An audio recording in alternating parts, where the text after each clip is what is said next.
So why does the ball have to move first? So the ball has to move first because if we're trying to transfer energy to the best of our abilities, the ball has to move faster than our hips do.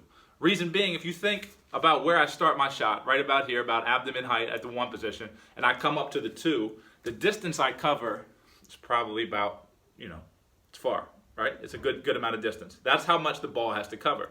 Whereas my hips, at most, may travel this high. Even if I'm jumping, right? They're going to travel a very short distance. So basically, I have to double the distance. The ball has to double the distance that the hips do, maybe even close to triple the distance that the hips do. And as a result of that, now the ball has to move first. Okay, so everything that we're doing, we're trying to really, really hammer home the fact that if the ball moves first, we can now create energy going upwards, and now the hips fire. So now we have an extra energy source attached.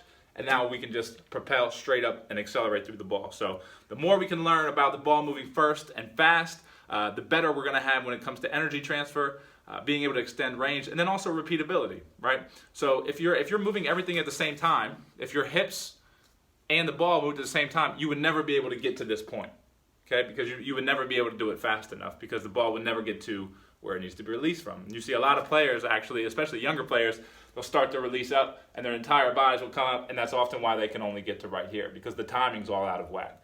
Okay? So being able to move the ball first gives us better timing, allows us to get that hand under the ball, and then lets our hips start to do the job at the end of it. So always remember, ball before body, ball moves fast, and you're well on your way to achieving better energy transfer and more consistency. Also, you have more room for error, right? If you're shooting this way where your ball and the body is moving at the same time, you have to be damn near perfect to make shots.